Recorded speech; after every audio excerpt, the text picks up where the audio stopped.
علیکم ورحمۃ اللہ وبرکاتہ۔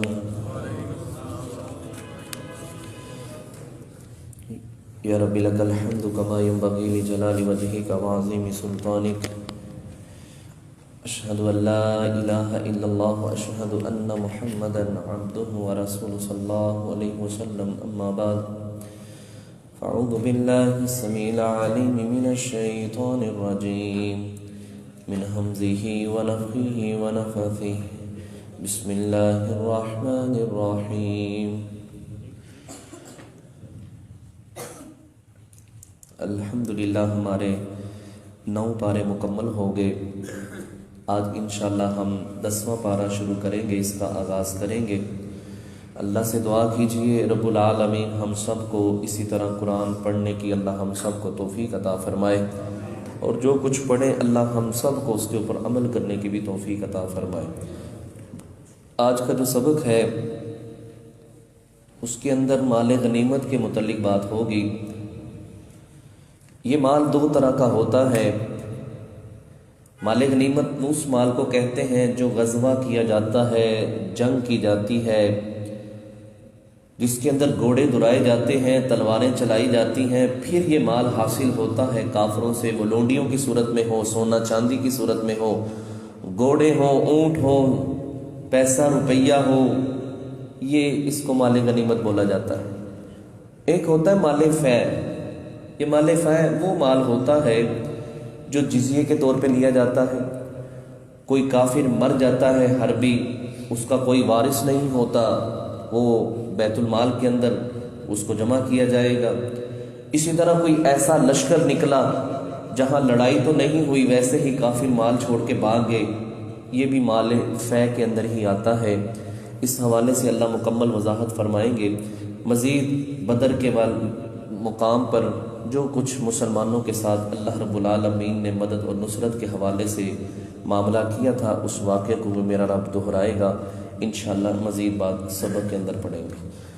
فرمایا وَاعْلَمُوا، اور جان لو، انما بے شک، غنیمتم جو تمہاری غنیمتیں ہیں نا، من شیء کسی بھی لحاظ سے، وہ مال فے ہو یا غنیمت کا مال ہو، اور یہ اللہ کا امت محمدیہ صلی اللہ علیہ وسلم کے اوپر بہت بڑا احسان ہے کہ اللہ نے اس امت کے لیے یہ جو غنیمتیں ہیں ان کو حلال قرار دیا ہے۔ پہلی جتنی امتیں گزری ہیں اللہ نے کسی امت پر اس مال کو حلال نہیں قرار دیا تھا۔ جو بھی مال جمع ہوتا اس کو میدان کے اندر رکھ دیا جاتا، آسمان سے آگ آتی اور اس مال کو ختم کر کے چلی جاتی۔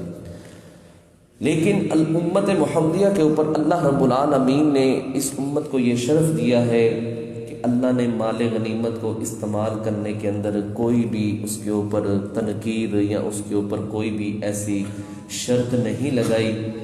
اب وہ مال غنیمت تقسیم کس طرح کرنی ہے اس حوالے سے اللہ فرماتے ہیں فَأَنَّ لِلَّهِ، پس بے شک اللہ کے لیے ہے، خُمُسَهُ اس کا 5واں حصہ، وَلِلرَّسُولِ اور رسول صلی اللہ علیہ وسلم کے لیے۔ کل مال نکالا جائے گا، اس کا 5واں حصہ اللہ اور اس کے رسول کے لیے سائڈ پہ کر دیا جائے گا۔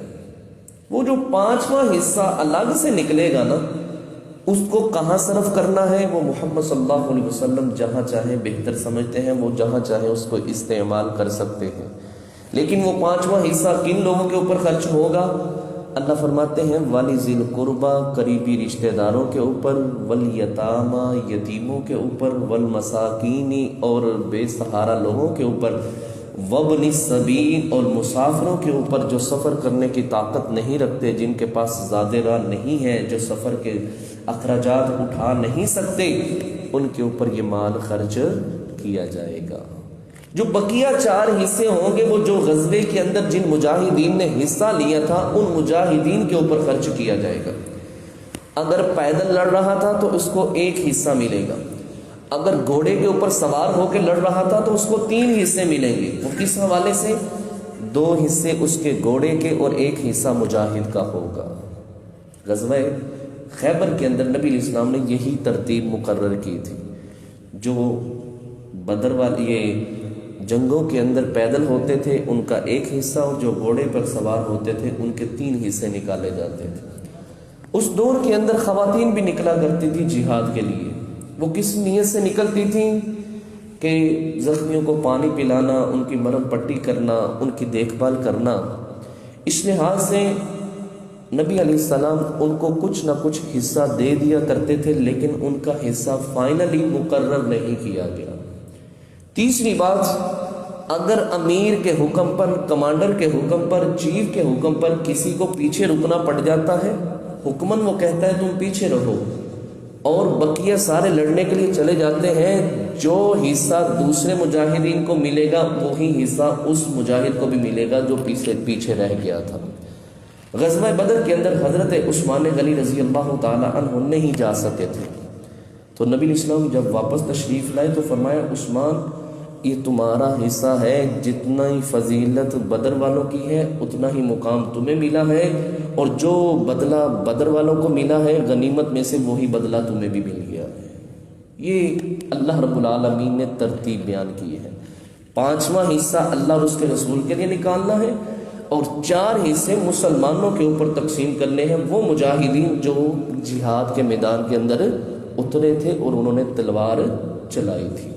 فرمایا ان کنتم، اگر ہو تم، آمن تم ایمان رکھتے، باللہ اللہ کے ساتھ، وما انزلنا اور جو ہم نے نازل کیا ہے، علی عبدینا اپنے بندے محمد صلی اللہ علیہ وسلم پر، یوم الفرقان، فرقان والے دن۔ اللہ اکبر، یہ فرقان والا دن وہ دن تھا جہاں حق و باطل کا فیصلہ ہوا تھا، وہ غزوہ بدر تھا۔ یوم التقى الجمعان، جب 2 جماعتیں آپس میں ملی تھی نا، اس دن ہم نے جو کتاب نازل کی ہے اس کتاب کے اگر اوپر تم ایمان رکھتے ہو تو جو حصے اللہ نے مقرر کیے ہیں، جو تمہیں غنیمت کے مال میں سے ملتا ہے، وہ سارا حصہ ایک میدان میں جمع کرو، اس کے اندر ڈنڈی نہ مارنا۔ یہاں تلک کے پیارے نبی صلی اللہ علیہ وسلم نے فرمایا، ایک نا آپ کا غلام تھا، ایک غزوے سے نبی اسلام واپس آ رہے تھے تو وہ اونٹنی سے نا کچاوا نیچے اتار رہا تھا سواری سے، نبی اسلام کی بڑی دیکھ بھال کرتا تھا، آپ کی سواری کی دیکھ بھال کرتا تھا، تو انجانے کے اندر ایک تیر آیا، اس کو لگا اور وہ ختم ہو گیا۔ حضرت عمر بن خطاب رضی اللہ تعالیٰ نبی اسلام کو خوشخبری دینے کے لیے گئے، اللہ کے نبی صلی اللہ علیہ وسلم خوشخبری ہے، اللہ نے آپ کے غلام کو شہادت نصیب کی ہے۔ فرمایا نہیں عمر، اللہ نے اس کی شہادت کو قبول نہیں کیا، جو اس نے فلاں موقع پر چادر چرائی تھی نا مال غنیمت میں سے، وہ چادر اس کے لیے جہنم کا ایندھن بن چکی ہے، اس نے اس کو چاروں طرف سے لپیٹ رکھا ہے، وہ آگ کی بن کے اس کے ساتھ چپٹی ہوئی ہے۔ اس لیے نبی علیہ السلام نے فرمایا لوگوں، کچھ بھی تمہیں ملے جنگ کے میدان میں سے تم اس کو اپنے پاس نہیں رکھ سکتے، حتیٰ کہ اگر سوئی بھی ملتی ہے وہ سوئی کے بھی تم حقدار نہیں ہو، اس سوئی کو بھی تم اس مال غنیمت کے اندر لا کے رکھو گے، پھر اللہ کے نبی صلی اللہ علیہ وسلم جس طرح چاہے اس کو تقسیم کریں گے۔ یہی اللہ کہتا ہے اگر تم اللہ پر ایمان رکھتے ہو، اللہ کی نازل کردہ کتاب کے اوپر ایمان رکھتے ہو، تو پھر تمہیں غنیمت کے مال میں سے کوئی بھی ایسا معاملہ نہیں کرنا چاہیے جس کا معاملہ خیانت کی حد تک پہنچ جائے اور جس کی وجہ سے اللہ اور اس کے رسول تم پر ناراض ہو جائے۔ فرمایا واللہ، اور اللہ علی کل شیء قدیر، ہر چیز کے اوپر قدرت رکھنے والا ہے۔ اب غزوہ بدر کے متعلق میرا رب ایک اور انداز کے اندر بات کرنے لگے ہیں۔ اس جب انتم تھے تم بالعدوۃ الدنیا، قریب والے کنارے پر، وہم، اور وہ بالعدوۃ القصویٰ، وہ دور والے کنارے پر تھے۔ کیا مطلب؟ نبی علیہ السلام کیونکہ مدینہ کی طرف سے گئے تھے، مشرکین مکہ کی طرف سے آئے تھے، نبی علیہ السلام مدینہ شہر کے کنارے کے قریب تھے، مکہ والے مکہ شہر کے کنارے کے قریب تھے۔ اللہ فرماتے ہیں آپ مکہ کی طرف، مدینہ کی طرف قریب تھے، یہ مدینہ کی بنسبت آپ سے دور تھے، اپوزٹ تھے، دور دور یعنی الگ سے آپ کھڑے تھے۔ تیسری بات وَالرَّكْبُ أَسْفَلَ مِنْكُمْ، اور قافلہ، یہ جن بھائیوں نے بدر کا مقام دیکھا نا، یہ بلند ہے، پہاڑی سلسلہ ہے اور پہاڑ کے اوپر یہ میدان ہے۔ ابو سفیان اپنا تجارتی قافلہ مغرب کی جانب سے سمندر کے ساحل سے ہوتا ہوا نیچے کی جانب سے یہ اپنا قافلہ بچا کے لے گئے۔ نبی علیہ السلام کو اللہ فرماتے ہیں آپ مدینہ کے کنارے کے قریب تھے، مشرکین مکہ مکہ کے کنارے کے قریب تھے، تیسرا وہ لشکر جو ابو سفیان کا تھا وہ ساحل سمندر کے بدر سے نیچے کی طرف تھا۔ وَلَوْ تَوَاعَدْتُمْ، اگر تم وعدہ کیے ہوتا، تم نے وعدہ کیا ہوتا آپس میں، لَاخْتَلَفْتُمْ، تو تم اختلاف کرتے فِي الْمِيعَادِ، وقت مقررہ پر۔ کیا مطلب؟ اللہ کہتے ہیں اگر دونوں جماعتوں نے کٹ کیا ہوتا نا کہ ہم فلاں تاریخ کو نکلیں گے، فلاں دن کو نکلیں گے، ہم ایک دوسرے کے ساتھ مقابلہ کریں گے، تو اس طرح بھی ہو سکتا تھا کہ تم آ جاتے تو کافر نہ آتے، اگر کافر آ جاتے تو تم تعداد دیکھ کے تم ان کے ساتھ لڑ نہیں سکتے۔ اللہ نے یہ جو سلسلہ کرنا تھا نا، اللہ نے یہ جو میدان سجانا تھا، اللہ کے ہاں یہ لکھ دیا گیا تھا، مقرر ہو چکا تھا، لیکن اللہ رب العالمین نے ایک ایسے انداز کے اندر تمہیں لے کے آنا تھا کہ نہ ہی مشرکین مکہ کو علم ہو، نہ ہی مدینہ کے اندر رہنے والے مسلمانوں کو خبر ہو۔ اتنی جلدی سے یہ سارا معاملہ ہوا تھا۔ نبی اسلام نے لوگوں کو جمع کیا، فرمایا جلدی آ جاؤ، سارے لوگ جمع ہو گئے، اور نبی اسلام نے ایک جاسوس بھی بھیجا تھا اللہ کے حکم سے، جاؤ دیکھ کے آؤ ابو سفیان کا قافلہ کس جگہ پر پہنچا ہے۔ پتہ کیا تو وہ بدر کے میدان کے قریب تھا۔ نبی اسلام نے جلدی سے ان لوگوں کو بلایا، سارے لوگ جمع ہو گئے، فرمایا جلدی سے نکلو، ہم نے پیچھا کرنا ابو سفیان کے قافلے کا۔ صحابہ کہنے لگے اللہ نبی صلی اللہ علیہ وسلم ہماری ذرا سواریاں نیچے باندھی ہوئی ہیں، ہم سواریاں لیں۔ فرمایا نہیں، اتنا بھی ٹائم نہیں ہے، جلدی سے نکلو، ہم نے پہنچنا ہے بدر کے میدان پر۔ تو نبی صلی اللہ علیہ وسلم پہلے پہنچ گئے، بعد میں مشرکین مکہ پہنچے۔ حالات ہی عجیب و غریب بن گئے، ہم نہ لڑنے کے لیے آئے ہیں، نہ ہمارے پاس وسائل ہیں، نہ کوئی ایسا معاملہ ہے۔ اللہ فرماتے ہیں وَلَٰكِن لِيَقْضِيَ اللَّهُ، تاکہ وہ پورا کرے اللہ امراً اپنے کام کو، کان مفعولا، جو اللہ کے ہاں ہو چکا ہے۔ اللہ اکبر، جو کچھ اس دنیا میں ہونا ہے نا وہ اللہ کے نزدیک ہو چکا ہے۔ جس نے زندہ ہونا ہے اس کا بھی ہو چکا ہے معاملہ، جس نے مرنا ہے اس کا بھی ہو چکا ہے، جس نے شکست کھانی ہے اس کا بھی ہو چکا ہے، جس نے فتح یاب ہونا ہے اس کا بھی ہو چکا ہے۔ اللہ نے اپنے علم کے ساتھ سب کچھ لکھ دیا ہے، اللہ کے علم کے اندر ہے یہ سب کچھ ہو کے رہنا ہے۔ اللہ فرماتے ہیں میں نے اس لیے تمہیں مہلت نہیں دی، میں نے اس لیے تمہارا آپس میں ٹاکرا نہیں کیا معاہدے کے لیے کہ وعدہ کر کے تم آپس میں نکلو ہی نہ۔ میں تو میدان سے جانا چاہتا ہوں، میں تو دیکھنا چاہتا ہوں کہ غالب کون آتا ہے، اور میں اپنے بندوں کی مدد کرنا چاہتا ہوں۔ کان مفعولا، یہ میرے نزدیک ہو چکا ہے۔ اللہ دیکھے اگلے کتنی بڑی بات کرتے ہیں، فرمایا لیہلکا، جس نے ہلاک ہونا ہے نا، من ہلاکا، وہ ہلاک ہو، ام بینۃ، دلیل کے ساتھ، ویحیا، اور جس نے زندہ رہنا ہے، من حیا، وہ زندہ رہے، ام بینۃ، واضح دلیل کے ساتھ۔ جو مر رہا ہے اس کو بھی یقین ہو کہ میں گمراہ ہو کے مر رہا ہوں، کہ اللہ کا دین سچا تھا، میرا دین سچا نہیں ہے، ہم تو جھوٹے تھے، ہم بتوں کی عبادت کرتے ہیں۔ اور جو زندہ رہ رہا ہے، جو مسلمان ہے، وہ سر اٹھا کے زندہ رہے، اس کو پتا ہو کہ میں نے جو اللہ اور اس کے رسول پر ایمان لے کے آیا ہوں، میں جو بھی کر رہا ہوں بالکل ٹھیک کر رہا ہوں، اس کے اندر ذرہ برابر بھی کوئی شک والی بات نہیں ہے۔ فرمایا جس نے زندہ رہنا ہے وہ بھی دلیل کے ساتھ رہے، اور جس نے مرنا ہے وہ بھی دلیل کے ساتھ مرے کہ میں دنیا کے اندر اللہ اور اس کے رسول کا نافرمان تھا، اور میں اللہ کی حدودوں کو پامال کرنے والا تھا۔ فرمایا ان اللہ، بے شک اللہ، سمیع، خوب سننے والا ہے، علیم، خوب جاننے والا ہے۔ جس رات بدر کے دن یہ میدان سجنا تھا، اس رات نبی اسلام نے بڑی لمبی دعائیں کی تھی۔ نبی اسلام بڑے ہی پریشان تھے، بلکہ حضرت ابوبکر صدیق رضی اللہ تعالیٰ نے کندھے سے بھی پکڑ لیا تھا، فرمایا اللہ کے رسول صلی اللہ علیہ وسلم، اللہ نے آپ کی دعاؤں کو قبول کر لیا، بس کیجئے، تھک گئے آپ۔ اللہ اکبر۔ اس کے بعد نبی اسلام کو اونگ آ گئی، نیند آ گئی، آپ صلی اللہ علیہ وسلم سو گئے۔ اللہ اس کے متعلق فرماتا ہے اذ جب یریکہم اللہ، اللہ نے دکھایا تھا آپ کو، فی منامک، نیند کے اندر، قلیلاً، تھوڑا۔ اللہ نے نا کافر تھوڑے کر کے دکھائے، 1000 کی بجائے نا اللہ نے 100 کر کے دکھا دے۔ اے محمد صلی اللہ علیہ وسلم دیکھو یہ ہیں، یہ ان کے ساتھ وہ لڑائی ہونی ہے، پریشان نہیں ہونا۔ نیند کے اندر، خواب کے اندر اللہ دکھا رہا ہے یہ تھوڑے سے لوگ ہیں، ان کے ساتھ مقابلہ ہونا ہے۔ اگر اللہ پوری تعداد دکھا دیتا تو اللہ اس کے اندر کیا حرج تھا؟ اللہ اس بات کو بھی واضح کرتا ہے وَلَوْ أَرَاكَهُمْ، اگر ہم دکھا دیتے کثیراً بہت زیادہ لَفَشِلْتُمْ، تو ڈر یہ تھا کہ نبی الاسلام آپ بھی اور آپ کے ساتھی بھی ہمت ہار جاتے۔ اللہ اکبر۔ وَلَتَنَازَعْتُمْ، اور آپس میں نزاع کرتے، اختلاف کرتے، بحث مباحثہ کرتے، فی الامر، اس معاملے میں کہ نکلیں کہ نہ نکلیں، لڑیں کہ نہ لڑیں، مدینہ واپس چلے جائیں، چھوڑ دیں ان کو، جو ہوگا دیکھی جائے گی، نہیں لڑتے، واپس ہی چلتے ہیں۔ اس وقت بھی صحابہ کہہ رہے تھے نبی علیہ السلام کو، اللہ کے نبی صلی اللہ علیہ وسلم آپ ہمیں کس لیے لے کے آئے ہیں، یہاں تو معاملہ ہی ہو رہا ہے۔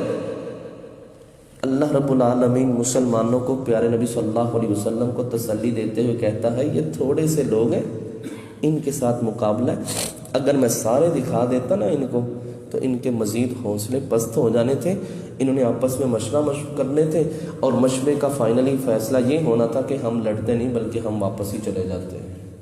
وَلَٰكِنَّ اللَّهَ سَلَّمَ، اللہ رب العالمین نے اس معاملے سے نبی کو بھی اور مسلمانوں کو بھی بچا لیا۔ سبحان اللہ، کہ ثابت قدم رہنا ہے، ڈٹ کے مقابلہ کرنا ہے، ہمت نہیں ہارنی، یہ کوئی کچھ نہیں کر سکیں گے۔ آپ اللہ کا نام لے کے نکلیں، اللہ آپ کی انشاءاللہ ضرور مدد فرمائے گا۔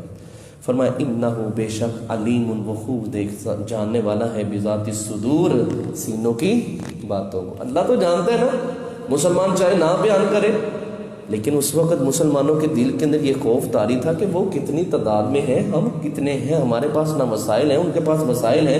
اللہ فرماتا ہے یعلم خائنۃ الاعین وما تخفی الصدور، ہم خیانت کرنے والی آنکھ کو بھی جانتے ہیں اور ہم سینوں کی باتوں کو بھی جانتے ہیں۔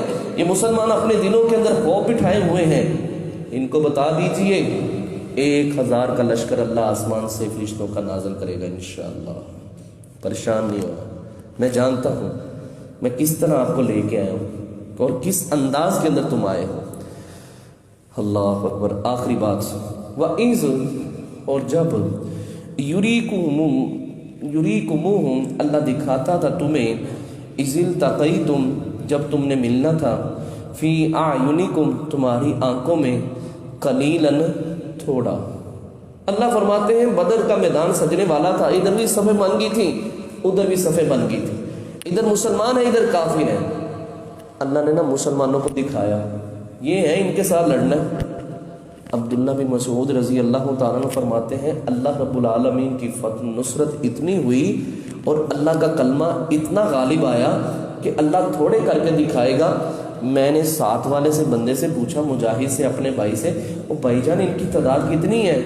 تو وہ کہنے لگا مجھے لگتا ہے 70 ہے یا 100 ہے۔ کہتے جب بدر کا قیدی پکڑا گیا نا تو ہم نے اس سے پوچھا تمہاری تعداد کتنی تھی؟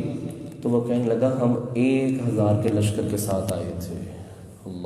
اللہ فرماتے ہم تمہاری نگاہوں میں ان کو قلیل کر کے دکھا رہے تھے، اور ان کی نگاہوں میں کیا تھا؟ ان کی نگاہوں میں تمہاری کیا حیثیت تھی؟ وَيُقَلِّلُكُمْ فِي أَعْيُنِهِمْ، ہم ان کی نگاہوں میں تمہیں تھوڑا کر کے دکھا رہے تھے۔ اللہ اکبر۔ جنگ کو گرمانے کے لیے نا، حوصلے بلند کرنے کے لیے اللہ کہتا ہے وہ تمہیں تھوڑے نظر آ رہے تھے، کافروں کو مسلمان تھوڑے نظر آ رہے تھے۔ لڑو، ایک دوسرے کو ختم کرنے کی کوشش کرو، تاکہ غصے کے ساتھ، جذبے کے ساتھ ایک دوسرے کے اوپر یہ تلوار چلائیں، اپنا غصہ نکالیں اور دیکھیں کہ کون غالب آتا ہے اور کس کا دین سچا اور حق والا ہے۔ اللہ فرماتے ہیں میں نے ان کو مسلمان تھوڑے دکھائے، مسلمانوں کو میں نے کافر تھوڑے دکھائے۔ اور حقیقت میں بعد میں کیا فیصلہ ہوا؟ اللہ رب العالمین فرماتے ہیں یہ جب صفیں بنی تھی تب کی بات ہے، جب گتھم گتھا ہو گئے نا، تلواریں چلنا شروع ہو گئی۔ پہلے مار کے ایسے ہوتے تھے، ایک ادھر سے نکلا، ایک ادھر سے نکلا، پھر ایک ادھر سے، پھر ایک ادھر سے، پھر ایک ادھر سے، یہ 3-4 مرتبہ یہ سلسلہ ہوتا تھا، پھر اکٹھے سارے نکلتے تھے اور لڑائی شروع ہو جاتی تھی۔ نبی علیہ السلام کو اللہ فرماتے ہیں ہم نے ان کو تھوڑا تو دکھایا تھا، لیکن جب تلواریں چل رہی تھیں تو ان کی نگاہ کے اندر آپ کی تعداد اپنے سے بھی دگنی نظر آ رہی تھی۔ اللہ اکبر۔ کیونکہ 1000 کا لشکر آسمان سے بھی تو آیا تھا نا، فرشتوں کی صورت میں اللہ رب العالمین نے وہ بھی تو مدد بھیجی تھی نا. یہ اس وقت کی بات تھی جب صفوں میں کھڑے تھے, اس وقت دونوں کو تھوڑے تھوڑے نظر آ رہے تھے. جب جنگ شروع ہو گئی اللہ نے پھر مسلمانوں کی تعداد بڑھا کے ان کی نگاہوں کے اندر پیش کی تاکہ ان کے دلوں کے اندر ایک رعب اور دبدبہ پیدا ہو جائے اور وہ مسلمانوں کے ساتھ لڑنے کے قابل ہی نہ رہیں. فرمایا وَإِلَّا اللَّهُ, تاکہ اللہ پورا کر دے امرن, اپنا معاملہ, اپنا حکم, کان مفعولا, جو ہو چکا ہے اللہ کے نزدیک, جو اللہ کے نزدیک کیا ہوا ہے اللہ نے لکھ دی ہے, بس وہ ہو گیا ہے اللہ کی نگاہ کے اندر. وَإِلَى اللَّهِ, اور اللہ ہی کی طرف ترجع الامور, سارے کاموں کا لوٹنا اللہ ہی کی طرف ہے. اگر تم بزدلی دکھاؤ گے تو پھر بھی تو اللہ کے پاس ہی جانا ہے نا. تو اگر شجاعت اور بہادری کے ساتھ جاؤ گے, لڑ کے جاؤ گے, تو پھر بھی تو اللہ کے پاس ہی جانا ہے نا. ہمت نہ ہارو, اپنے حوصلے پست نہ کرو. اگر تم مومن ہو تو تم ہی انشاءاللہ غالب آؤ گے. اور اللہ نے پھر الحمدللہ مسلمانوں کو غالب ہی کیا تھا. اللہ سے دعا کیجئے جہاں یہ اللہ کے نیک بندے لیٹے ہوئے ہیں اللہ ان کے اوپر کروڑہ رحمتیں نازل فرمائے, اور اللہ ہمیں بھی ان سچے لوگوں کے راستے پر چلنے کی توفیق عطا فرمائے. سبحانک اللہم وبحمدک اشہد ان لا الہ الا انت استغفرک واتوب الیک.